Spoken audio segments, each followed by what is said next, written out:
This is a CBC original podcast.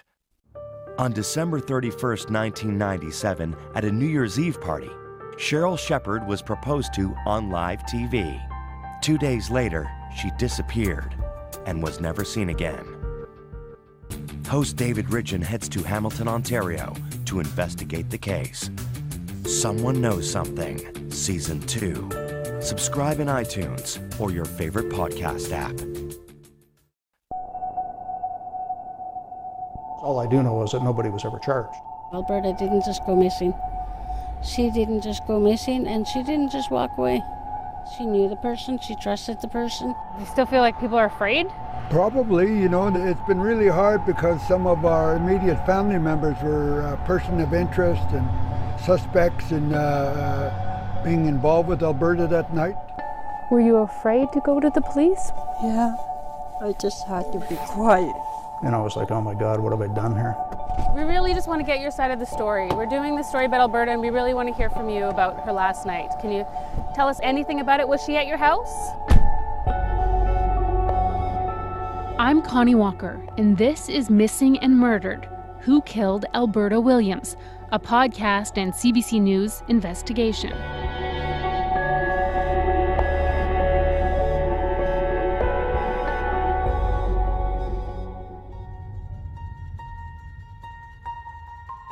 This is part 2 of episode 7, The Notebooks. On part 1 of this episode, we talked to Vera Derrick, a relative of Alberta's, who says that after her disappearance, she got a mysterious phone call. Did you ask the woman on the phone who she was or how she knew that? She said she was at the party that time. But she didn't tell me who she was, and all she said was, if you're looking around town for her, you'll never find her here, because I knew that's where they dumped her. If what Vera said was true, then someone, a woman, knew something about Alberta's murder. But who was she? And why would she call Vera and not the police? And if Vera told the police about this mysterious caller, did they investigate it? We called Gary to see what he remembered about Vera Derrick.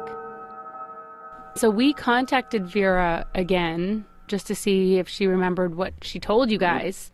And it was this anonymous phone call, and she tried to, convince this woman to meet up with her, and they had agreed on a spot to meet, but this woman never showed up. Does any of that sound familiar to you? No, not at all. No. I mean, the name Vera Derrick does, but certainly not about the information where she would have received a phone call telling her that. I mean, if we were ever told, obviously something like that would be in the file. And something like that probably would have stuck out in your memory. Do you think? Yeah, I think it would. That just doesn't, I've got no recollection of that at all. But is it possible she didn't tell the police that? Gary says he spoke out after all these years because it was the right thing to do. That unlike other MMIW cases that were sloughed off by police, Alberta's case was given attention. But he acknowledges that Alberta's family wasn't satisfied with their investigation back in 1989. I remember one day in the detachment, it was Alberta's mom and dad, and I believe there was one or two other family members with them. They had come in, and I remember we had a bit of a discussion, and they were very, I wouldn't say vocal, but they were very concerned, like, what are you doing? Like, what are you doing about our daughter's murder? And we said, my God, we've talked to a lot of people. And I remember we took them into our office, and we had, back in the day, because everything was done with paper, we used just banker boxes. And I remember taking them into the office and saying, like, I don't even remember what it was at the time, but look, we've got 6 banker boxes full of paper. To try and put some connection to, like, we are actively working on this. But again, for a family, it's hard to look at a box full of paper and say, well, what are you doing? And most of the time, you simply can't tell them. And it's heartbreaking, like it really is. I don't doubt that Gary cared about Alberta's case and did a lot of work on it. But reading his notebooks helped me realize just how busy they were at the RCMP detachment in Prince Rupert in 1989. Gary sent us 8 of his notebooks, starting in August 1989 through to March 1990. In the beginning, there are a lot of pages devoted to Alberta, but as the weeks and months pass, there are fewer and fewer mentions. In the final book, we didn't see a single entry related to Alberta's case. Sometimes the entries are just of names and numbers, so it's true, we may have missed something. And Gary wasn't the only officer working on Alberta's case. Maybe while he was focused elsewhere, another officer was investigating. But either way, I think it's fair to say that as time passed and other cases came up, Alberta's murder investigation was put on the back burner. I guess being realistic about it, it's like, when we speak of the highway of tears, all the missing and murdered women that have, again, it's, unfortunately, there's another murder, and then another murder, and then another murder, and you hate to say it, but it's the truth. There just simply isn't the resources all the time to go back. Having to juggle so many cases would have made it hard to stay on top of every investigation. It made me wonder if some things could have gotten overlooked. On September 6th, 2 weeks after Alberta was reported missing, but 4 days before her body was found, there's an interesting entry in Gary's notebooks. 890912, 1647 hours, self to the scene. Location is on the way to the ferry terminal on the left-hand side when going down. The large sign that says "Welcome to Prince Rupert" is almost to the point where the clothing was located. From the large sign, you go down a short distance of about 20 feet to a set of railway tracks. Follow the tracks north for about 40 feet and the clothing is located just on the left-hand side of the tracks. When I first arrived, the items almost appeared to have just been thrown down one on top of the other. Ross checked the clothing. Appears to be a sweater and a jumpsuit. 1 shoelace, 1 shoe, and 2 pillowcases. I'm going to interrupt here to remind you what Alberta was wearing the night she disappeared. Alberta, when last seen, was wearing a turquoise blue sweat top with a different colored collar. Baggy type black colored slacks that are narrow at the ankles. The shoes are almost like black slipper type, possibly like leather slip-on type. Probably wore socks and panties, color unknown. A blue sweater, black pants, and black slip-on shoes. Okay, back to the entry from September 6th. The bush behind where the clothing was located is very heavy, but there is somewhat of a clearing in behind where the clothing was located. One could not easily be able to walk through it as it is still very heavy growth up to a height of 2 to 3 feet. The jumpsuit and a piece of the clothing and 1 pillowcase was grabbed by Trap, possibly ripped. Trap was the name of the police dog. Each item was placed into a separate bag by myself at 1704. Number 1 is a jumpsuit. Number 2 is a blue sweater. Number 3 is a shoe, slipper type. Number 4 is a sock. 5 is a shoelace. 6 is a pillow cover. 7 is a pillow cover. 17:15 hours. Located a piece of paper ripped up and crunched up, just about 18 inches south of where the clothing was. All of the items were seized. 1722, all items placed into the rear of Delta 2. 1928, it was clear. So days before Alberta's body was found, police found clothes somewhat matching the description of what Alberta was wearing.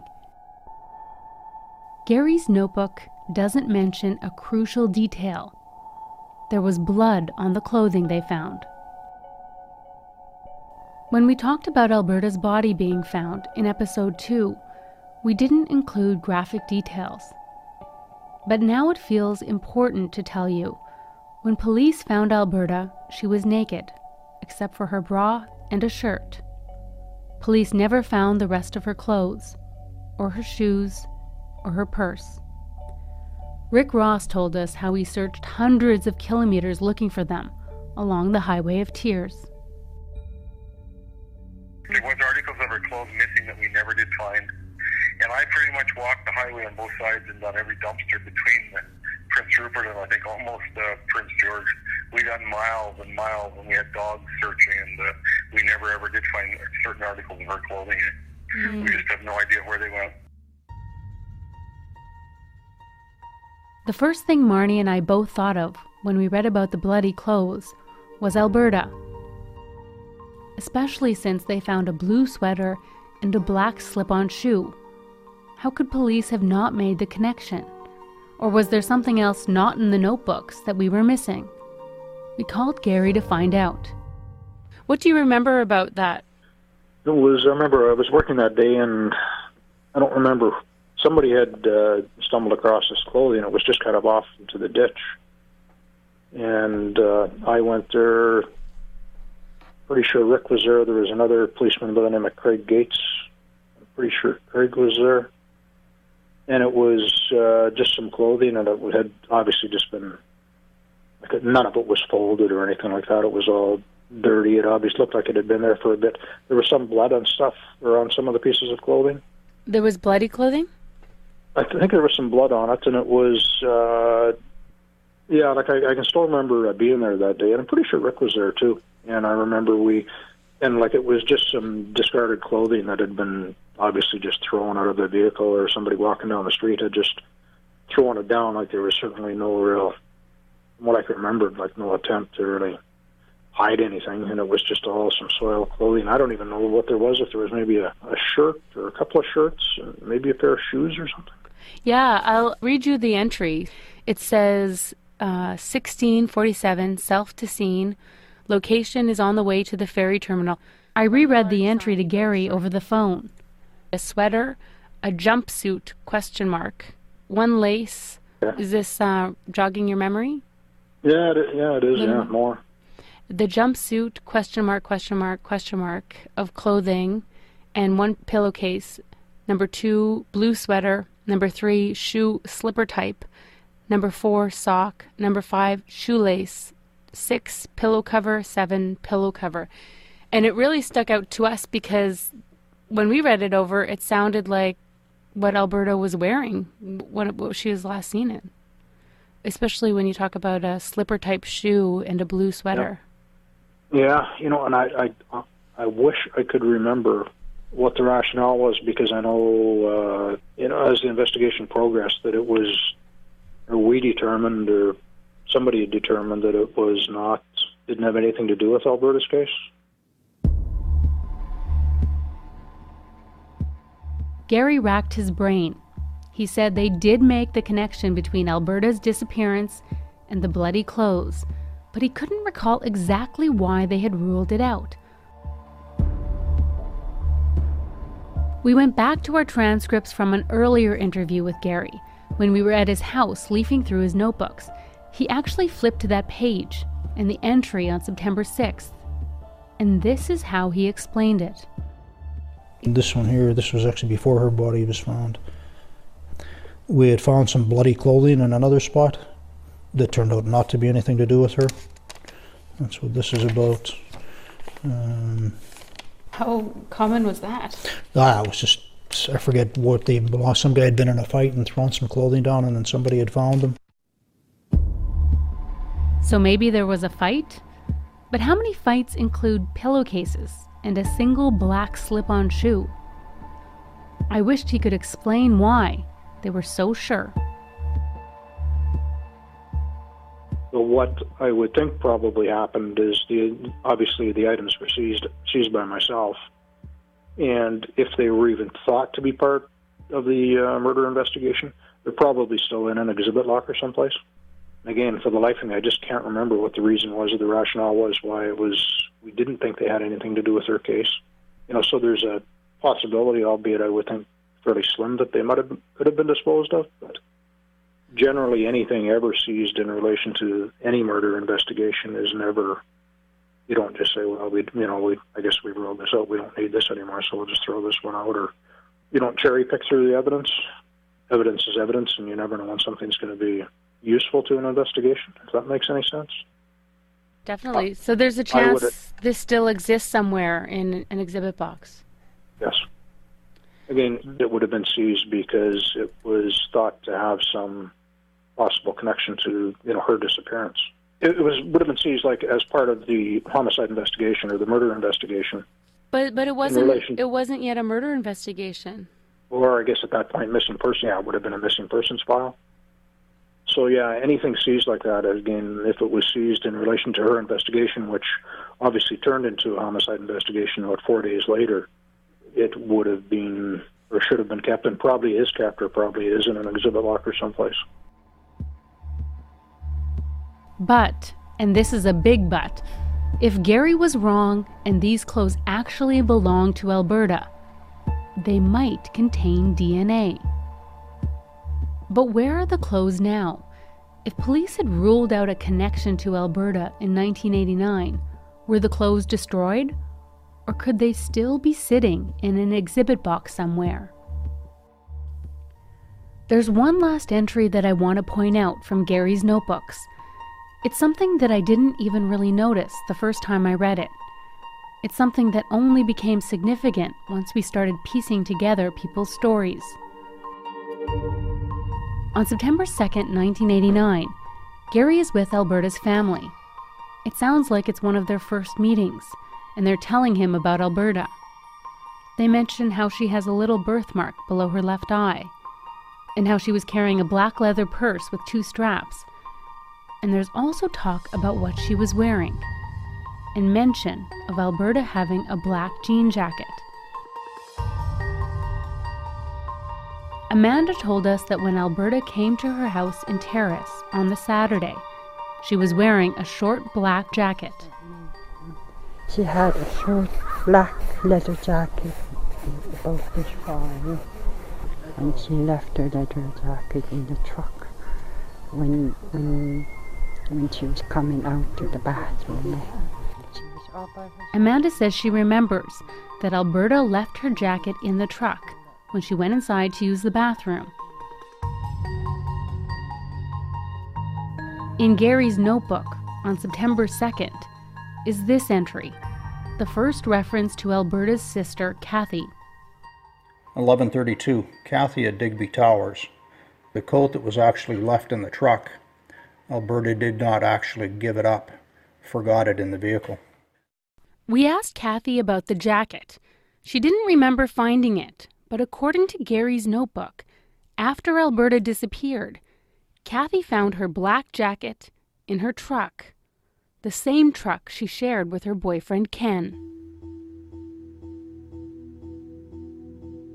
Once the podcast began, we started hearing from people who said they had information about Alberta. Hello? Hi. Hi, Teresa. It's Connie calling. Hi. How are you doing? Good. Thank you so much for sending that message last night. Well, I was wondering why they didn't come back to me. I mean, I was dead sober when I seen that guy with her. Can you... The day it happened, or the day she went missing, it was August 26th. Teresa didn't want us to use her last name, but she was at the bar that night. She says she remembers seeing Alberta at the end of the night after the bar closed. And then they were standing outside. And then that's when Alberta spoke up and said that, oh, do you guys want to come with us? We're going to a party. And the driver, he was kind of... I still could remember him because of his eyes. You know how those people have eyes that really bulge out? Yes. That's what this guy looks like. That's why I can't forget him. And what did that guy look like? I described him. Some detectives came to my house and asked me questions, and I told them what I knew and exactly what I'm saying to you. I to this day, I still remember that day. I never heard from them, but they had put me under hypnosis, and I described the guy because I told them I was dead sober. I was in the car on my way to Port Ed. How would you describe him now? What did he look like? Was he native or was he white? No, he looks like he was white to me.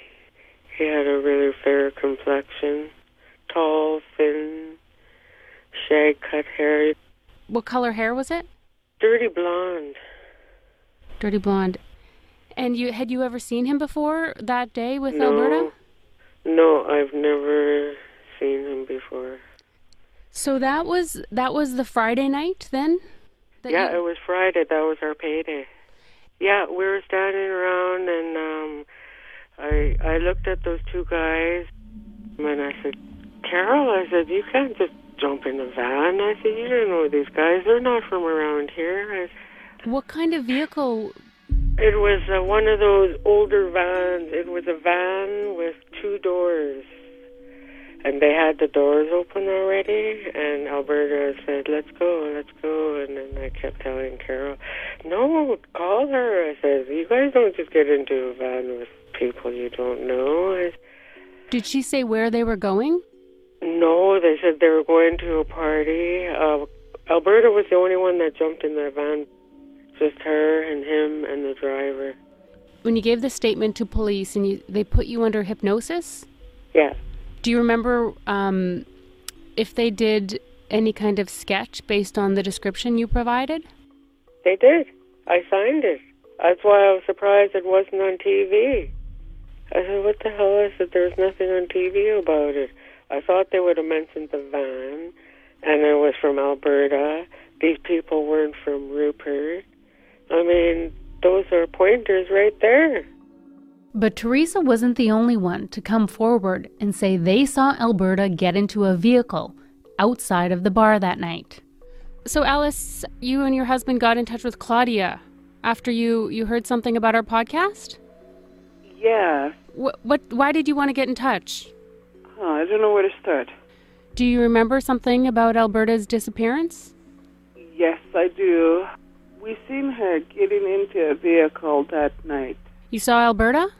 Yes. Alice Morgan and her husband Randy Daniels say they were parked across the street from Bogey's. And when did you see Alberta? It was not long after closing time. She walked across the street with three guys. The driver jumped in, Alberta jumped in the middle, and then the second guy jumped on the passenger side. And then there's a third guy. He jumped in the back of a truck. You saw Alberta with three guys after the bar in a truck? Yes. What kind of truck was it? It looked to be a black truck. How would you describe the men she was with? Were they all white, or were any of the people that she was with native? All white. And did you recognize any of them? No, I didn't. And what happened after they got into the truck? I remember watching her go into the truck there, and I didn't know any of those guys that she was with. And I remember looking around for Carol Russell, because Carol Russell was one of her best friends. Anyway, I didn't see Carol anywhere. I didn't see anybody else familiar. So I was watching her get in the truck. I remember looking at the license plate. I don't know, it was just weird. What was weird? Just the fact that she was getting into a vehicle without her friend Carol or anybody else with her, and the three guys who didn't know. How did Alberta seem? I mean, she seemed okay? Like, did you notice anything about the way she was acting? She looked comfortable, like she was comfortable going in the vehicle. Alice said she is sure that it was the Friday that Alberta supposedly disappeared. Do you think that you'd be able to recognize the men that you saw her with if you saw a photo of them?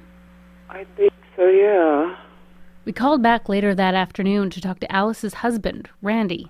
She came across the street with three guys. Alberta got into the truck, and then another guy got into the truck, and one guy went to the back. Did you recognize the men she was with? No, I don't think I knew them. That's all I know, is that it was a black truck, and it was a single cab, like you can only sit three people in there, right? So it wasn't a crew cab? Alice said it might have been a crew cab. I don't remember it being a crew cab because one guy had to sit in the back. I know. Randy says he never spoke with police about what he saw. Alice said a few years passed before she was interviewed by police. An investigator finally contacted me, and they tried that hypnosis. So an investigator hypnotized you? Or tried to hypnotize you? Yes, at the Prince George RCMP station. Did police ever do a composite sketch, or did they show you a sketch of anyone? No.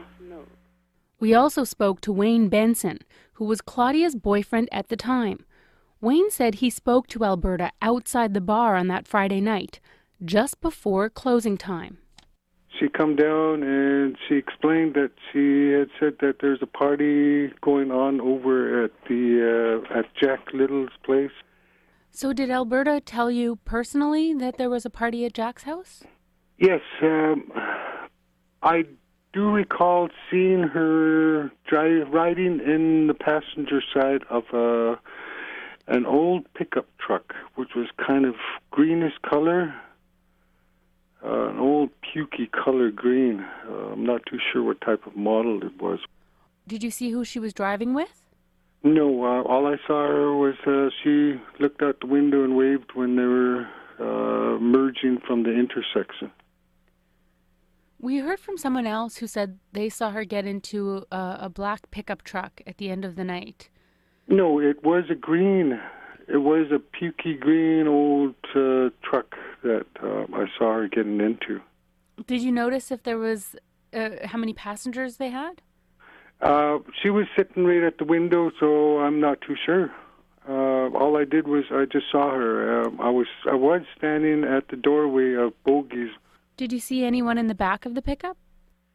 No, it had a canopy on that pickup truck. Wow! And so a canopy that's covering the back cab part of it, or yes, the back of it? Yeah, and you can't see inside the cabin with a canopy on like that.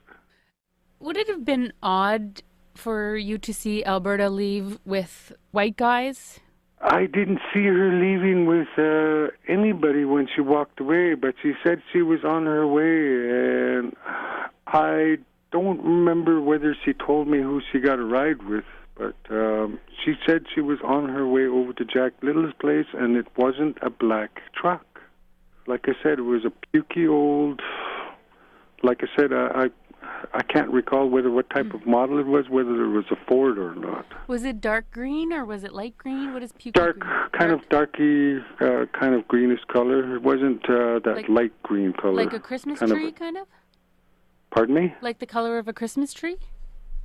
That's too dark. The color green was very distinct. Teresa said Alberta got into a white van with two white guys at the end of the night. Alice and Randy say they saw her getting into a black truck with three white guys. Claudia said Alberta told her she was going to a party at Jack's house and that Alberta wouldn't get into a vehicle with any white guys.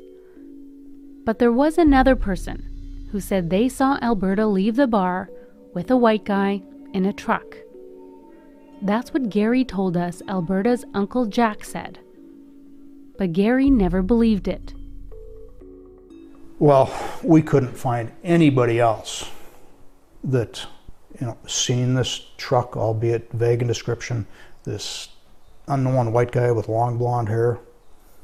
And quite frankly, I don't think it ever existed.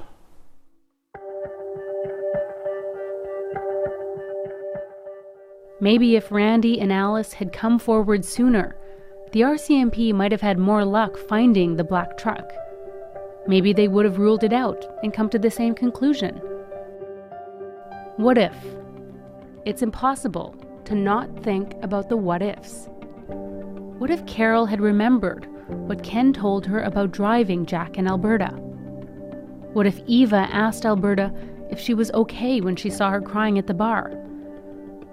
What if Vera Derrick recognized the voice of the woman who called her that day? What if Gary hadn't ruled out those bloody clothes being Alberta's? What if Randy and Alice had written down the license plate of the truck they saw Alberta get into? Would any of this have made a difference in Alberta's murder? All of this conflicting information and lapses in memory made me feel like we might never find out the truth about what happened to Alberta. Gary says he believes Alberta's case can still be solved. But is that realistic after all these years? I couldn't help but think of the other 17 women who disappeared or who were found dead on Highway 16. The RCMP officer in charge of those cases, including Alberta's, doesn't seem as hopeful as Gary. Well, I've been honest with our families, and I say perhaps they'll never be solved. That was RCMP Staff Sergeant Wayne Clary at a town hall in October with CBC Radio's The Current. What do you say to those who feel that the disappearances of their loved ones were not considered fast enough or seriously enough when they first reported them? Well, I'm going to call that the old days, and it's upsetting when I hear that kind of talk. It happened, and I'd like to say going forward that it'll never happen again, and nor should it. Victims' families deserve that kind of attention, and it's the right thing to do. Then one day, a package arrived. The lab where we'd sent Ken's cigarette butt was able to extract a viable DNA sample. We now had Ken's DNA profile. But what could we even do with it? We need to try to find out if there's any DNA to compare to in Alberta's police file. We need to know why the RCMP didn't release any sketches at the time. We need to know if those bloody clothes were actually Alberta's. We need to try again to talk to the RCMP ourselves. On the next Missing and Murdered, Who Killed Alberta Williams? Well, he says out of all my cases, Alberta is top on the list right now. What was your reaction to that? I kind of believe him. You know, he asked for information. Can you tell us how much of a priority Alberta's case is right now? Well, I would say it's very active right now. Have you been listening to the podcast? Yes. What are your thoughts so far? Well, it's put the case out in the public. Once again, I think that's all positive because it's all good. What do you think about a former RCMP officer speaking out in this way? Personally, So it's not unheard of to have samples that were collected in 1989 that still contain DNA. You know, again, if it was stored properly, then, and if there is something there, then using today's technology, it is quite possible to get a profile, even almost 30 years ago. I don't know how anybody can live with themselves without knowing something like that and still walk around like nothing happened. It's beyond me, I don't know. Well, it's not normal. I'm thinking that there had to be a group of guys here involved in this. What makes you think that? For more episodes, visit our website at cbc.ca/Who Killed Alberta Williams. You can also download the podcast on iTunes or your favorite podcast app. Missing and Murdered, Who Killed Alberta Williams is written and hosted by me, Connie Walker.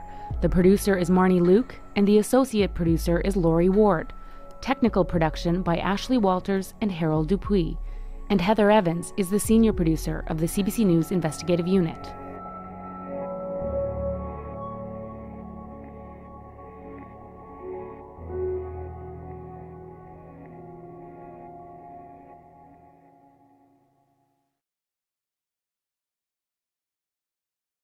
For more CBC podcasts, go to cbc.ca/podcasts.